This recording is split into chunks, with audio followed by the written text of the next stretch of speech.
पाकिस्तान तहरीक इंसाफ बरतानिया के leading activist Waqas Chauhan ने पाकिस्तान हाई कमीशन लंदन के बाहर तकरीबन 3 साल तक मुसलसल उन्होंने यहाँ पर मुजाहरे किए और वो मुजाहरे उस वक्त हुए जब पाकिस्तान में तहरीक इंसाफ की हुकूमत को वोट ऑफ नो कॉन्फिडेंस में उनको रिमूव किया गया।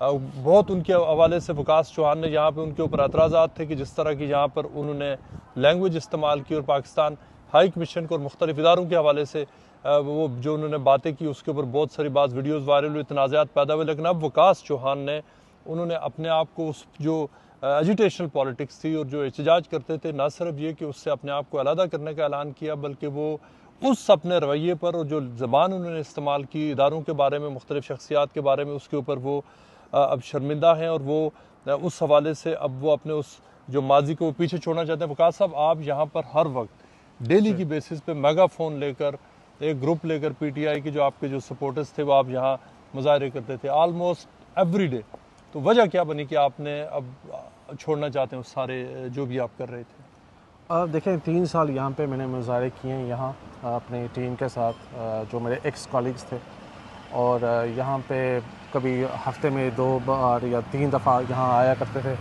और प्रोटेस्ट यहाँ रजिस्टर किया जाता था। और यहाँ पे हम अपना पीटीआई का जो नैरेटिव और ख़ान साहब का जो नैरेटिव, हम उसके बारे में अब दलीलें देते थे। और उसमें क्या है कि मैं पाक फ़ौज की अस्करी क़यादत को मैं उस वक्त टारगेट किया करता था, काफ़ी स्ट्रांगली अप्रोच किया करता था। और उस वक्त मुझे इतना पता नहीं था कि आइन का कि वहाँ की लिमिटेशंस क्या हैं, आर्टिकल 16, आर्टिकल 19, पिनल कोड 505 और ये वो।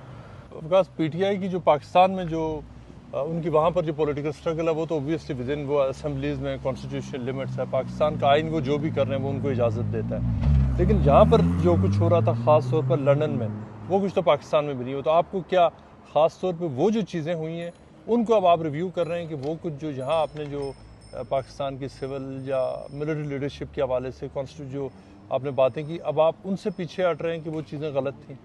जी, गलत थी। इसलिए तो कह रहा हूँ ना कि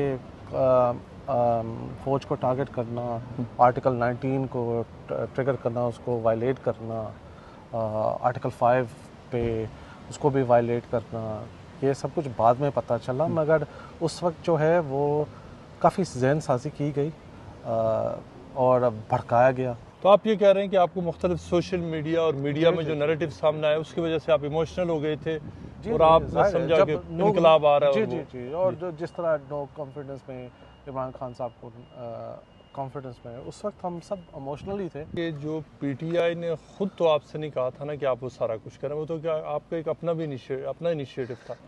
देखिए, जहाँ सोशल मीडिया काफ़ी इन्फ्लुएंशियल है और पीटीआई के काफ़ी भी ऑफिशियल्स नहीं है मगर माउथ पीस है। एक ज़माने में आपने ये भी कहा था कि आपकी फैमिली को भी टारगेट किया गया है, कोई ऐसी वजह तो नहीं है कि आपके साथ कुछ ब्लैकमेल किया गया हो या कुछ और आपने फिर रीथिंक किया? रियासत से कोई टारगेट नहीं किया गया। ठीक है, हाँ, एक दो दफ़ा घर में गए थे FIA वाले, आपको पता ही होगा। तो उसमें क्या है कि फिर भी मैं पीछे नहीं हटा उस वक्त यह है कि जो प्रेशर अगर मिला है तो पीटीआई के अंदर से ही मिला था, क्योंकि एक तरफ से मैं टकराव की सियासत नहीं करना चाहता था, मैं इंतशार की तरफ में नहीं जाना चाहता था, ख़ास करके डी चौक के बाद भी मैं एक फिर पॉलिटिकल सोल्यूशन ही चाहता था।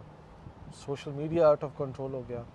जाफ़र एक्सप्रेस के मामले में रियासत के साथ ना खड़ा होना, फ़ौज के ख़िलाफ़ जाना और BLA जैसे दहशतगर्द तंजीमों को, TTP जैसे तंजीमों को स्पेस देना, वहाँ से फिर रेड लाइन क्रॉस हो गया था मेरी तरफ से। और लेकिन आप ये कंफर्म कर रहे हैं कि आपको किसी और को मजबूर नहीं किया गया या ऐसे हालात नहीं है कि आपने फिर समझा हो कि कुछ नहीं होता है, बात चीज़ें इमोशनल कार्ड खेला गया, जज्बाती किया गया बातों से। लीडरशिप जिन बाद इंडिविजुअल जिनका आप नाम लेकर यहाँ प्रोटेस्ट किया करते थे, आप जो एजुटेशन वो करते थे, उनके बारे में आपका क्या ख्याल है? इंसान अपने आप को एक इवेल्युएट करता है, अपनी कैंपेन्स को मैंने इवेल्युएट किया तो फिर मैंने आइन भी बढ़ा। पाकिस्तान का जो वजूद है, सॉवरेंटी है, वो पाक फ़ौज पे डिपेंड है, किसी कोई सियासी शख्स पे नहीं है। तो लास्ट आप क्या करें कि अब गोइंग फॉरवर्ड आपका क्या, अब आप मुकम्मल तौर पे सियासत से ही अलग हो रहे हैं या एक्टिविज़म आप जारी रखेंगे? एक्टिविज़म देखें जारी रखनी है, रियासत पाकिस्तान के हक़ में, पाक फ़ौज के हक़ में मैं तो शाना बिशाना खड़ा हूँ। फील्ड मार्शल साहब जो हमारे जो बड़ी अच्छी वो लीड कर रहे हैं पाकिस्तान को।